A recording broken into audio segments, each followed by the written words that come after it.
여러분에게 한 사람을 소개하는 것으로 설교를 시작하려고 하는데요. 그분의 사진을 한번 보여드리겠습니다. 여러분 혹시 이 사람 누군지 아세요? 잘 모르시죠? 네, 사진을 보면 이 사람이 누군지 잘 모릅니다. 그런데 이 사람에 대해서 제가 좀 소개를 해드리면 여러분들이 좀 이해를 하실 터인데요.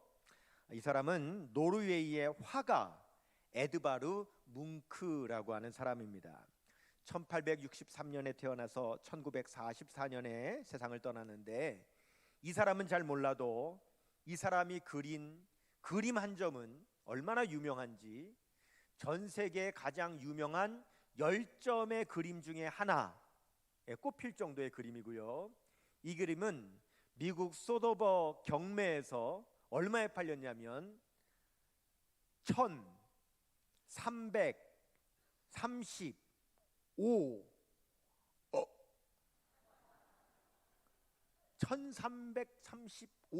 원의 이 그림 한 점이 팔린 그렇게 유명한 그림입니다. 자, 보여드릴게요. 오 하시네요. 이 그림 본 적 있으시죠? 이 그림은 바로 에드바르 뭉크의 절규라고 하는 그림이에요. 그런데 여러분, 이 그림 보면 어떻습니까? 그림 보실 때에 막 기분이 좋아지나요? 막 그림이 아름답게 보이나요? 아니죠. 여러분, 이 그림은요, 누가 보더라도 마음이 우울해지고 또 마음이 어두워지는 그런 그림입니다. 이 뭉크는요, 일평생 그림을 그릴 때에 슬픔, 불안, 공포를 그린 화가로 아주 유명합니다. 그의 다른 그림도 몇 점 보여드릴게요. 보여주실까요? 자, 한 그림이 아니고 오른쪽 왼쪽이 다른 그림인데요. 자, 어떻습니까? 그림이 다 우울하죠. 네, 어둡습니다. 그래서 항상 이런 그림만 그리니까 사람들이 물었습니다. 그림은 됐고요. 자, 이렇게 물었습니다. 왜 당신이 이런 부정적인 감정이 느껴지는 그림만 그립니까? 그랬더니 그가 이렇게 대답을 하는 거예요. 저는 늘 슬프고 외로웠습니다. 그래서 그 감정을 있는 그대로, 내 감정 그대로 그림을 그린 겁니다. 근데 사람들은 나와 같은 부정적인 감정, 이런 어두운 감정을 사람들은 싫어해서 나를 멀리하고 내 그림을 좋아하지 않았습니다. 그러니까 안 그래도 슬프고 외로운데 사람들이 더 외면하니까 나는 더 외로워졌고 더 슬퍼졌고 더 불안해져서 점점 더 이런 그림을 그릴 수밖에 없었습니다 라고 그렇게 고백을 했어요. 여러분, 이 뭉크는 아주 어린 시절에 어머니가 돌아가셨어요. 그래서 그를 누가 키웠냐면 10대 소녀였던 자기 누나가 키웠어요. 그래, 누나를 참 좋아하고 의지했는데 안타깝게 그 누나도 10대 소녀 시절에 그만 병에 걸려서 세상을 떠나게 된 거예요. 뭉크는 절망한 거죠. 여러분, 그림 한 점을 더 보여드릴 텐데, 이 그림이 뭉크가 평생 슬픔과 불안, 어두움의 그림을 그리게 된 계기가 된 그림입니다. 바로 자기 누나의 죽음을 그린 아픈 아이라고 하는 그림이에요. 그런데 이런 뭉크의 마음을 아무도 알아주지를 않은 겁니다. 누구도 그 마음을 위로해 주지 않은 거예요. 그 누구도 뭉크의 이 상처받은 마음을 치료해 주지를 않은 거예요. 만일 여러분, 이 어린 뭉크가 그 마음을 치료받을 수만 있었다면, 위로받을 수만 있었다면, 그는 똑같은 붓과 똑같은 물감을 가지고 다른 밝은 화풍의 그림을 그렸을지도 모르는 거죠. 자, 오늘 우리가 시편 42편을 읽었는데, 여러분, 성경책 시편 42편 맨 위에 보시면은 누가 이 시편 40편을 썼다고 밝히고 있는데 누구라고 말합니까? 고라 자손이 썼다 이렇게 밝히고 있어요. 이 고라 자손이 누구냐면, 원래 고라 자손은 레위 지파에 속해 있어요. 레위 지파는 생업을 하지 않고 하나님의 성전에서 제사 드리는 종교적인 일만 하는 사람이 레위 지파란 말이죠. 근데 그 레위 지파 안에서도 고라 자손은 그 중에서도 무엇을 담당하는 사람들이었냐면 찬양하는 일을 담당하는 사람이었어요. 한마디로 찬양 대원들이 고라 자손이었어요. 그러니까 우리 시온 찬양대는 이스라엘로 치면은 누구예요? 고라 자손인 거예요. 그런데 오늘 이 시편을 쓴 고라 자손은 언제 썼느냐? 바벨론의 나라가 망한 후에. 그래서 바벨론의 포로로 끌려가 가지고 거기서 묶여 있는 채로 바벨론 사람들에게 손가락질 당하면서 조롱당하면서, 야, 너 하나님 믿지? 너 하나님 찬양하는 사람이지? 그런데 그 하나님은 어디 있냐? 하나님이 살아계시면 너는 왜 이렇게 망해서 왜 이렇게 포로로 끌려왔냐? 날마다 사람들이 손가락질하면서 조롱하니까 그 비참함에 그가 밤낮으로 울면서 이 시편을 쓰게 된 겁니다. 3절 보겠습니다. 시작. 사람들이 종일 내게 하는 말이 내 하나님이 어디 있느뇨 하오니 내 눈물이 쥐하로 내 음식이 되었도다. 그랬어요. 여러분, 이 고라 자손은 지금 아주 부정적인 세 가지 감정에 짓눌려 있어요. 첫 번째는 뭐냐면 마음이 상해 있습니다. 상한 마음이에요. 여러분, 시편 42편 4절 하반절 보시면 뭐라고 그래요? 내 마음이 뭐 하는도다? 상하는도다. 여러분, 마음의 상처는요, 본래 과거에 있었던 일 때문에 지금 그 상처가 있는 거예요. 과거에 어려운 일을 겪었어요. 근데 그 일은 지나갔어도 그 일을 떠올릴 때마다 내 마음에는 여전히 뭐가 올라와요? 상처가 올라오는 거예요. 나라가 망하고 가족들이 죽고 포로로 끌려와 있는 그런 모든 일들을 떠올릴 때마다 마음에 상처가 되는 거예요. 두 번째, 그의 마음은 지금 낙심 가운데 있다라고 말씀을 합니다. 5절 상반절 보세요. 내 영혼아 내가 어찌하여 뭐하며? 낙심하며 그랬어요. 여러분, 상처는 과거의 일 때문이라면 낙심은 현재의 일 때문이에요. 내가 지금 처해 있는 이 비참한 현실, 나의 처지를 생각하니까 내 마음이 뭐가 되느냐? 낙심이 되는 거예요. 포로로 와 있잖아요. 노예잖아요. 낙심이 되는 거예요. 세 번째, 그가 겪는 마음은 불안의 마음을 그가 겪고 있습니다. 42편 5절 중반절 보겠습니다. 어찌하여 내 속에서 뭐 하는가? 불안해하는가. 여러분 보세요. 마음의 상처는 과거의 일 때문이죠. 낙심은 현재의 내 처지 때문이죠. 그러면 불안은 뭐 때문입니까? 미래 때문이죠. 앞으로 어떻게 될지 몰라. 어떤 집에 끌려갈지 몰라. 어떤 집에 팔려갈지 몰라. 불안한 거예요. 여러분은 어떻습니까? 여러분은 마음에 상처가 없어요? 여러분은 낙심이 없습니까? 여러분은 불안이 없습니까? 과거의 어떤 일 때문에 여전히 마음에 갖고 있는 상처, 지금의 내 처지가 힘들고 어려워서 겪게 되는 낙심, 그리고 앞으로 어떻게 될지 막막하고 두려워서 생기는 불안, 그런 게 여러분에게 없습니까? 우리 모두에게 이런 감정이 다 있어요. 여러분, 사람에게 감정이 있는데 그 감정을 표현하는 단어들이 있죠. 기쁘다, 슬프다, 외롭다, 즐겁다, 두렵다 등등 이런 단어가 있는데, 이런 단어, 감정을 표현하는 단어가 몇 개 정도 되냐면 약 250개 정도 돼요. 그러니까 사람의 감정이 250개란 말이 아니에요. 사람의 감정을 표현할 수 있는 단어가 250개라는 거예요. 그러면 실제 사람의 감정은 몇 가지쯤 될 것 같으세요? 몇 가지가 되는지 모르지만 우리가 이런 말 쓰죠. 무슨 일을 딱 겪으면 야, 순간 몇 가지 생각이 들어? 5만 가지 생각이 든다. 그러니까 내 마음에 드는 감정이 5만 가지가 넘는 거예요. 셀 수가 없는데 그 중에 말로 표현할 수 있는 게 약 250가지 정도 되는데, 그런데 보통 사람들이 자기 입으로 내 감정을 표현할 수 있는 단어는 몇 가지 정도 알고 있냐면 50가지 정도 알고 있대. 기쁘다, 슬프다. 그러니까 5만 가지 감정이 있는데 표현할 수 있는 단어는 250가지인데 그것도 내가 아는 단어는 50개밖에 없으니까 우리가 나에게 들어오는 이 감정을 다 표현을 못하고 살아가는 거예요. 여러분, 이 감정 단어 중에는 긍정적이고 사람들이 좋아하는 감정 단어도 있고 부정적이고 사람들이 싫어하는 이런 감정의 단어들이 있죠. 그래서 사람들한테 물어봤어요. 당신이 제일 좋아하는 감정 단어는 뭡니까? 당신이 제일 싫어하는 감정 단어는 뭡니까? 조사했더니 가장 많은 사람들이 나는 이 감정이 제일 좋아요, 이 단어가 제일 좋아요 라고 표현한 것이 뭐냐? 기쁘다도 아니고 행복하다도 아니고 뭘 제일 좋아했는 줄 아세요? 이 단어였어요. 홀가분하다. 이게 제일 좋대요. 왜요? 우리가 얼마나 짓눌려 삽니까? 얼마나 마음에 부담을 지고 삽니까? 그러니까 거기서 놓여졌을 때 아유 이제 아유 홀가분하다, 이 제일 좋다는 거예요.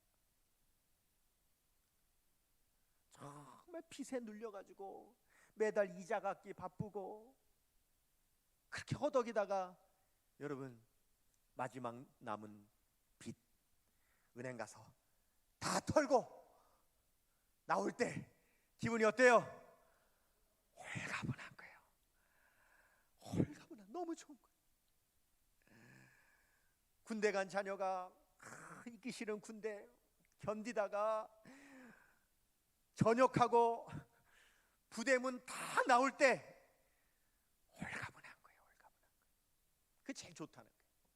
그러면 반대로 사람들이 제일 싫어하는 감정 단어, 그건 뭐냐? 조사했더니 사람들이 제일 싫어하는 단어는요, 참담하다. 참담하다. 시편 40편 고라자손은 지금 자신의 심경이 참담한 거예요.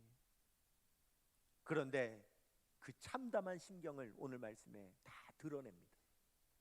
여러분, 오늘 시편 42편의 특징이 있는데요, 나라는 말이 얼마나 많이 나오는지 몰라. 1인칭 대명사 나, 내 이런 단어가 굉장히 많이 나와요. 11절 안에 무려 28번이 나와요. 그런데 28번보다 사실은 더 나오는 겁니다. 왜냐하면 이런 말이 있죠. 내 영혼아 네가 어찌하여 낙심하며 이래. 여러분, 여기서 말하는 네가라고 하는 거는 다른 사람 얘기하는 거예요? 자기 자신 얘기하는 거예요? 자기 자신을 2인칭으로 네가 이렇게 표현하는 거잖아요. 그러니까 이것도 결국 나란 말이에요. 그러니까 30번이 넘어요. 계속 자기 자신의 마음과 처지를 감추지 않고 고백합니다. 잘하는 겁니다. 왜요, 여러분? 마음의 고통은요, 감추면 병이 되는 거예요. 잠언 17장 22절 중요하니까 같이 읽겠습니다. 시작. 마음의 즐거움은 양약이라도 심령의 근심은 어떻게 해요? 뼈를 마르게 하느니라.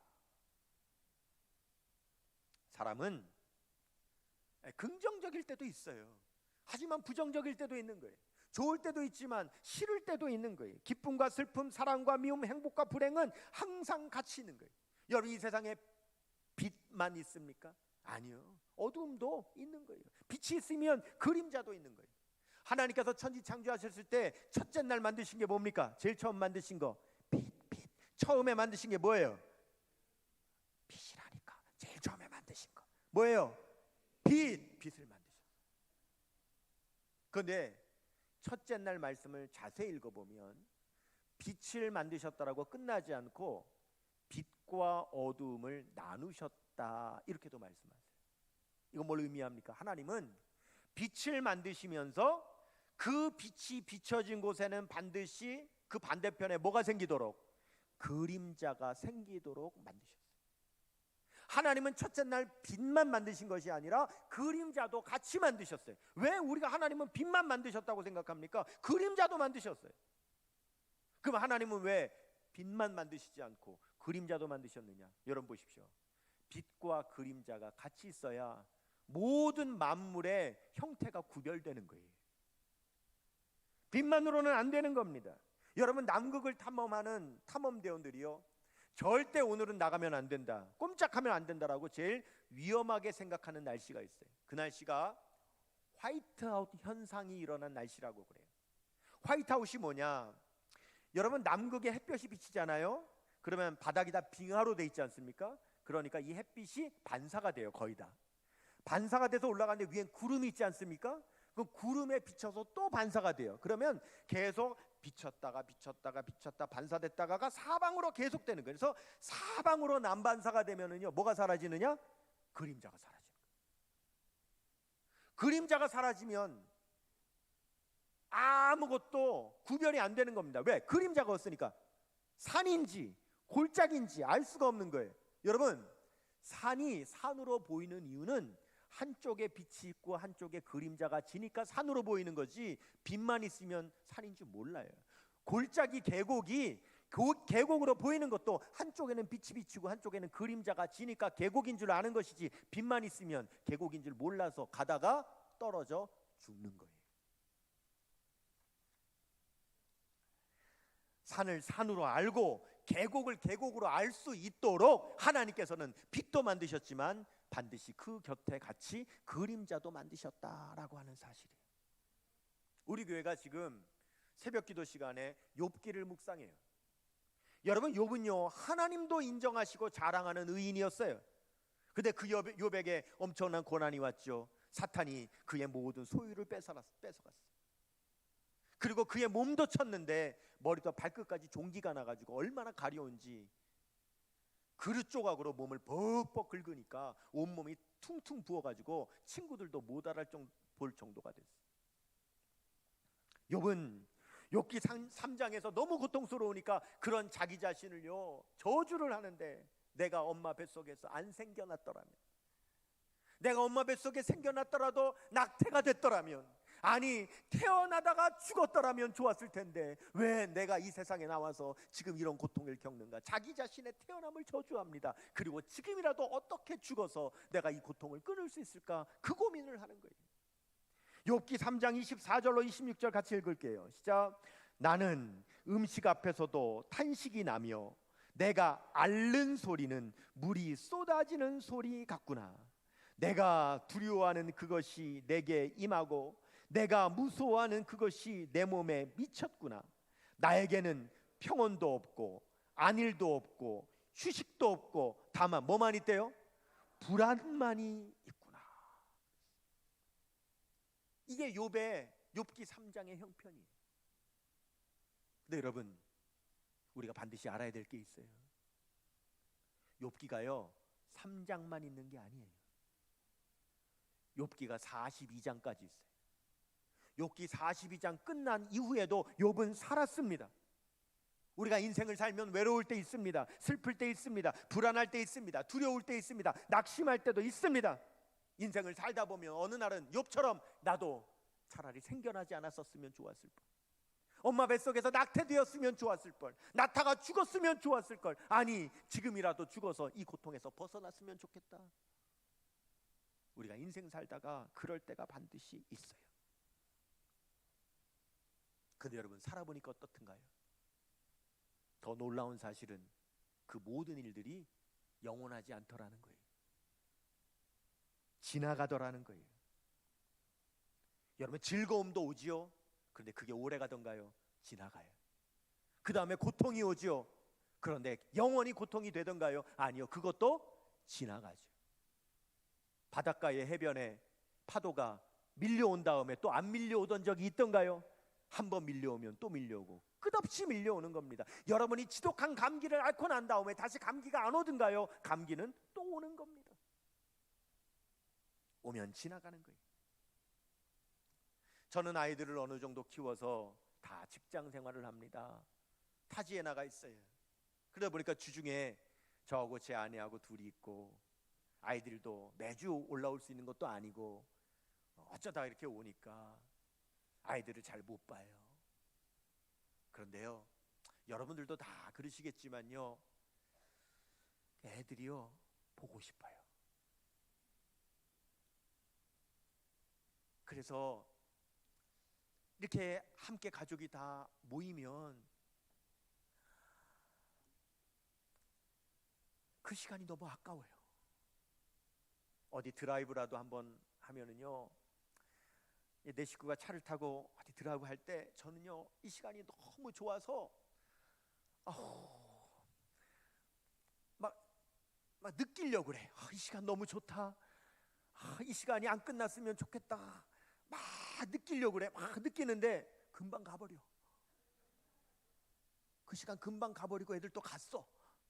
이 시간이 안 끝났으면 좋겠는데 난 막 오래 느끼고 싶은데 벌써 애들 또 각자 또 직장에 가버리고 어느샌가 제 아내하고 둘만 남았어. 물론 아내하고 둘도 느껴.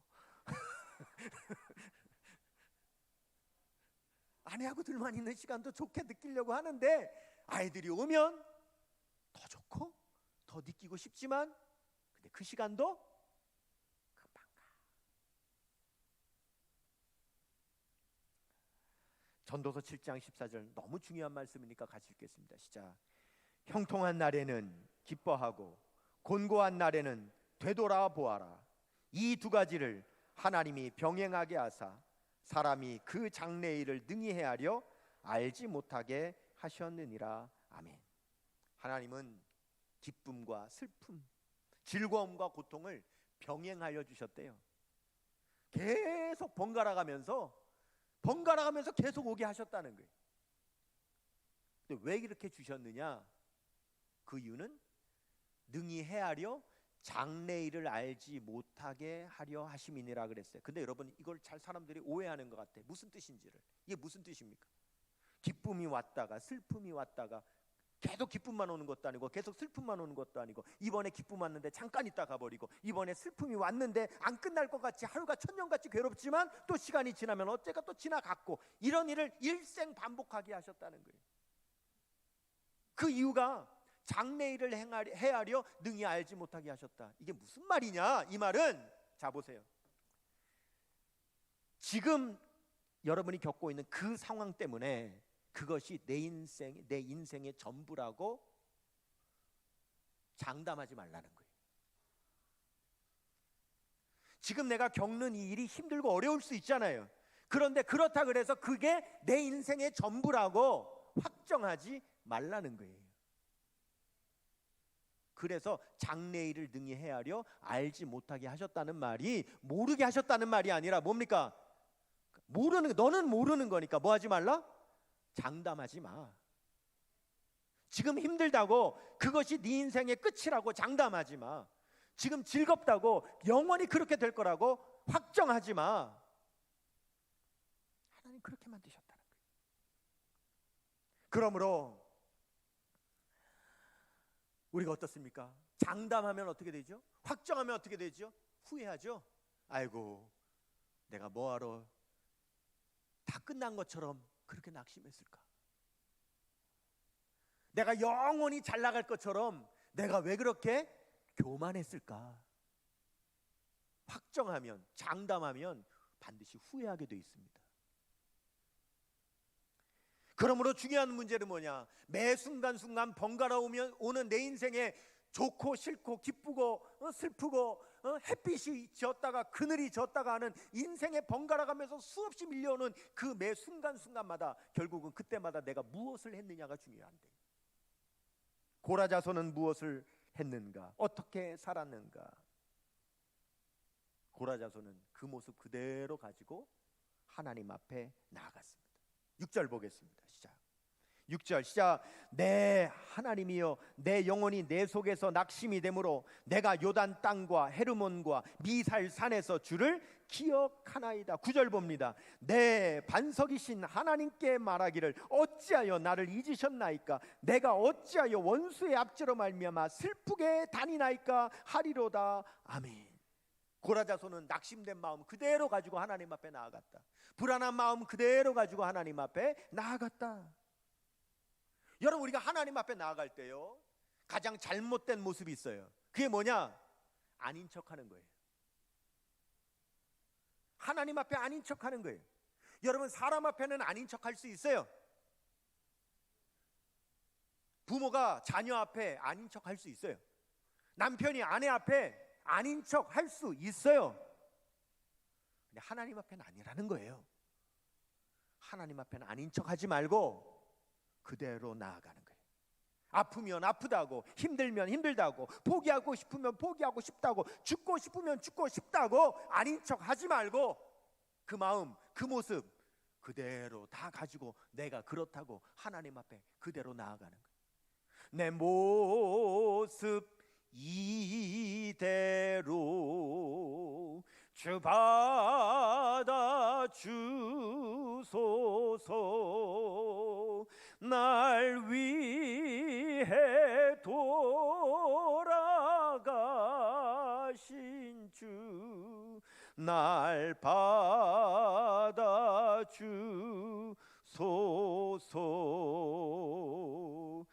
내 마음을 쏟아놓으라. 늘은 미리 보시는 주님, 그 은혜를 베푸시리.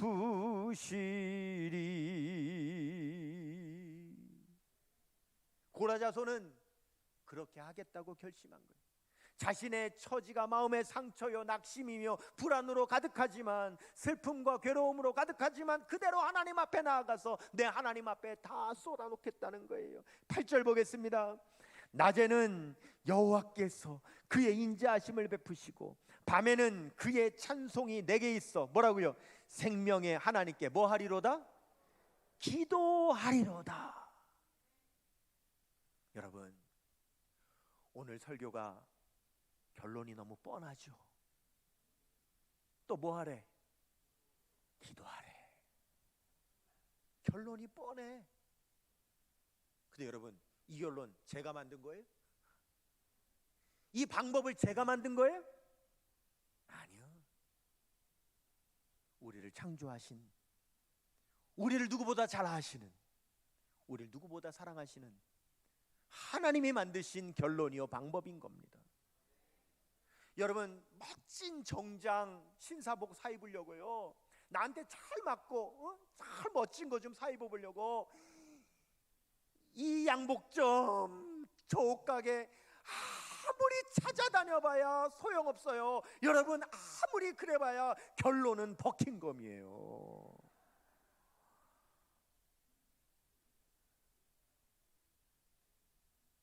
결론은 이 방법 찾아야 저 방법 찾아야 여기저기 뒤져봐야 결론은 기도입니다. 어쩔 겁니까? 뻔해도 어쩔 수가 없는 거예요.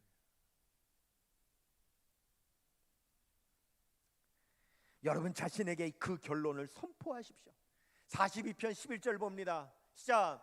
내 영혼아, 내가 어찌하여 낙심하며 어찌하여 내 속에서 불안해하는가? 너는 하나님께 소망을 두라. 나는 그가 나타나 도우심으로 말미암아 내 하나님을 여전히 찬송하리로다. 아멘. 여러분 자신에게 선포하십시오. 내 영혼아, 네가 어찌하여 낙심하며 어찌하여 내 속에서 불안해하느냐? 하나님의 도우심을 구해라. 그가 나타나 우리를 도와주심으로 말미암아 내가 오히려 하나님 찬송할 것이다. 그렇게 결단하고 선포하는 여러분 모두 되시길 주님의 이름으로 축원합니다.